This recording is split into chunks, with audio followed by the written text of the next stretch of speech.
and Ricky Williams getting set to join us here on the show. It's great to get a chance to talk to Ricky again here on the program. Is he all set to go, J-Fig? All right, waiting on it. The linking it on in. Hey, there he is. What's going on, Ricky? How are you, man? I'm great, thank you. You look like you in like the Mississippi backwoods making some shine. Something like that. Something like that. Very Good comfortable guess. rock. What do you got? What are you looking upon? You look very comfortable. Got the rocking chair going, Ricky. Yeah, it's out on my porch. It's where I take my meetings, do a lot of work. I'm just really appreciating being out in nature. And I think just being, I was in LA for a long time, and just being like stuck in that grind, I just lost an appreciation for like natural stuff. So I decided to move out to the country and just be closer to nature. I can see it. See it. Great. I want to ask you a question because,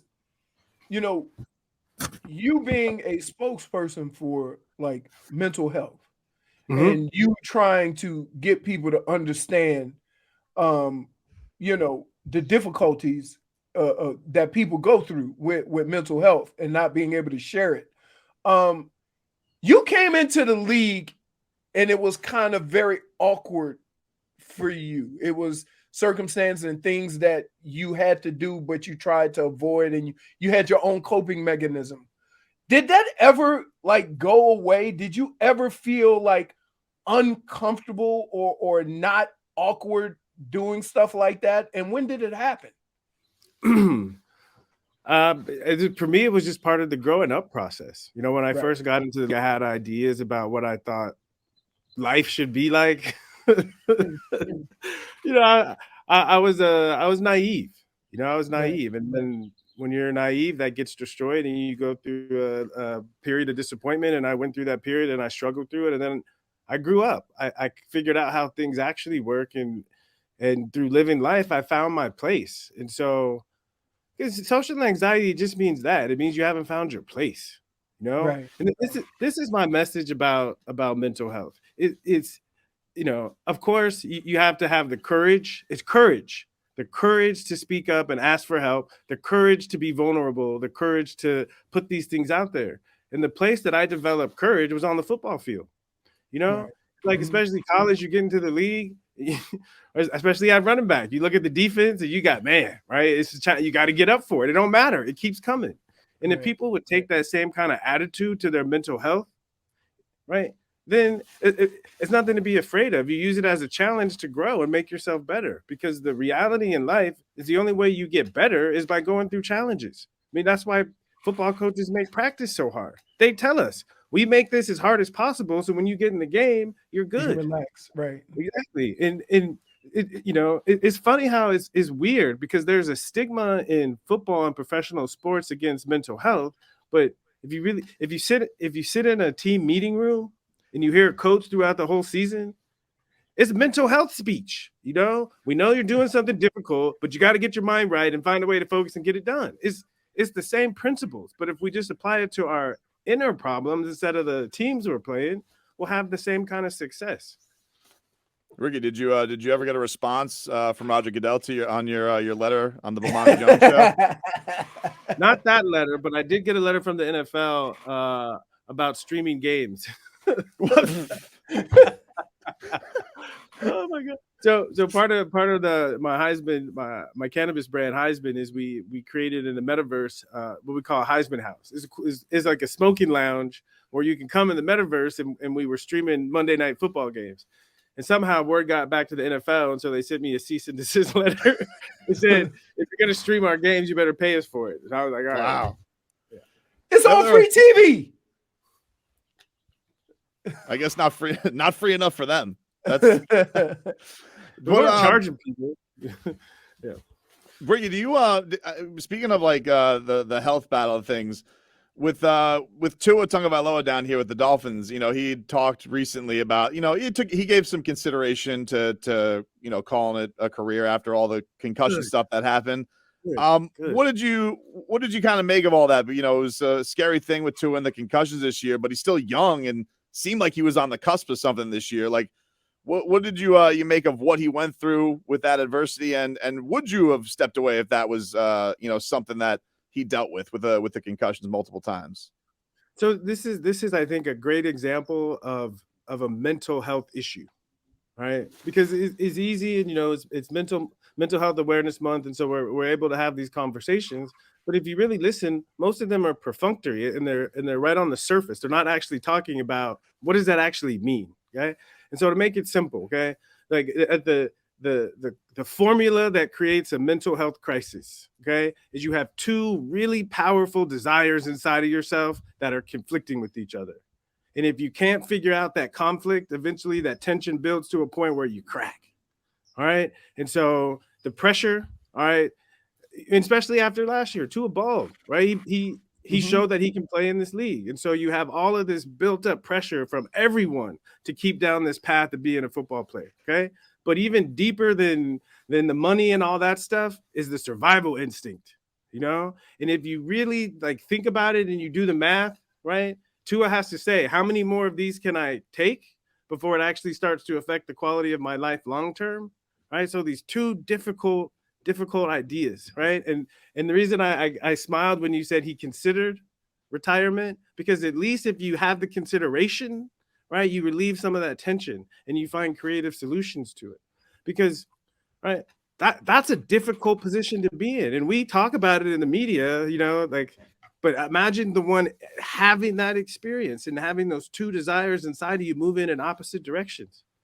Ricky, I tell them all the time that we have those conversations a lot when you play football. Like you go through an 8-10 game stretch and it hurts to get up. And you always say, man, how long can I do this? And then you're not hurting on Friday and you're like, game time. Yeah, exactly. And you struggle. And then the off season, I remember the off season when I first got into the league, my off season started in the middle of January.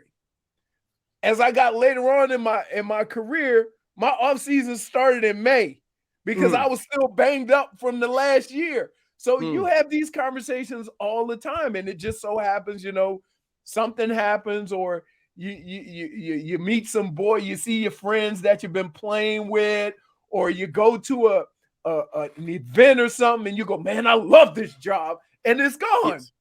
Yes. But then when it actually is time, you have those questions and you go and you see those friends and you don't get that feeling. That's how you know maybe it's time to do something different. I just didn't show up. The point I was trying to make is like the importance of having these conversations. But if you're talking to the wrong person who doesn't understand, they might start freaking out. Why are you even saying that, man? Come on, man. Why are you saying that? But someone who can actually hear you out, right? And you get to like express it, then you get to recognize, okay, I still do want to do this. And I think that's the importance of being able to talk about what's on your, like, what's eating you up, because when you put it out there, you get to see it more clearly, but if we're afraid to face those things, then that's when we get tied up in knots and have mental health crises. Were you shocked at how many other players were experiencing the same things you were? Like, that's the thing that I like when I got done and you start having these conversations with other players and you realize, you know what? I wasn't that off. Like, everybody goes through this. It's real. I mean, I think that's the part of being away from it. One is we're past it, so we can reflect on it. But two, with time, we just become wiser, and we put things into perspective. And the way I think of everything I learned as a football player, it's all of the skills that I need to be successful in life. Like, it was a gift as far as the training. And I think when guys realize that, I think, like like you're really good at what you do. And I think that's what we learned as football players, is to find that thing and to get really good at it. So like it's pleasurable to have a conversation with you. You're intelligent, you have a way, you express ideas in ways that I can, like, that excite me and get me connected. Like, that's skillfulness, and that's why you're so successful. And I think more guys, if they could really appreciate that, would find other things after football where they could have the same kind of success. Ricky, I wonder, I don't know how much you've been in touch with the Dolphins fans and whatnot, but like, have you found it funny at all how many people celebrate Laramie Tunsil and how much draft capital that has brought back to the Dolphins. Thinking back to why he fell to the Dolphins was because he was smoking weed out of a gas mask, which dropped him down in the middle of the draft, and how much it's strange that incident that had happened, that people were trying to mess with him, has now bared a lot of positive fruit for the Dolphins, where back in the day, obviously, you had a lot more stigma that you had to deal with it. Yeah, I call it the weed fairy. Weed fairy takes care of you.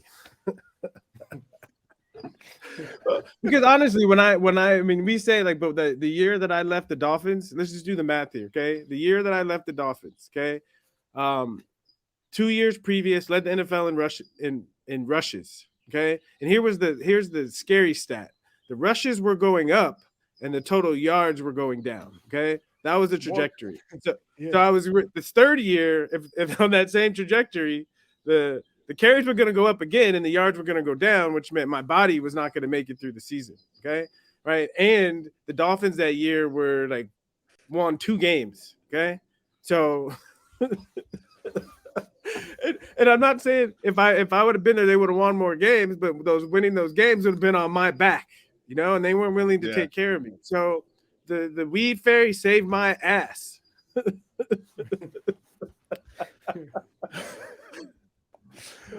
Who has been the person when you've gotten into this Heisman business? Who has been the person that you celebrity or person you weren't expecting to cross path with that you've enjoyed, getting to share these experiences with? That's a good question. So be real. So when I was a kid, growing up in San Diego, I was a big Cypress Hill fan, and and he's been an advocate for cannabis for a long time. And even as a kid, I wasn't consuming cannabis, but I really appreciated the music. And so to be able to go on my path and to be sitting on panels next to Be Real, and just to take someone who represented something to me as a child and to be like next to them sharing this experience with cannabis, it's just cool. Did you cross paths with D Wade recently with this? I did. Well, so we have a lot of mutual friends from our time in Miami, and when I was living in LA, he was a neighbor, lived about 30 minutes away, and so we bumped into each other a little bit. And he's taken a step into cannabis a little bit, and he's even willing to talk about the benefits that he's experienced. And like D Wade's a smoker now, so it's been cool to see guys like when they leave the league and they're not threatened by these drug tests, and they're in pain and trying to figure stuff out, and they find something that works for them. This is really cool to see. Well, we always appreciate you giving us some time, man.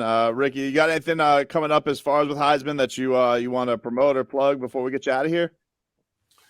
Just we're coming to a state near you, and I'm flying out to Florida next week to shore up that relationship. So yeah, look out for us. Next time we come over to your house like this and we sitting on the porch, I want some sweet tea. You got it. All right. It's right over there in the sun. Getting ready for All right. We appreciate the time, Ricky. Thank you so much. Thanks, Ricky. Yeah, thanks for having me.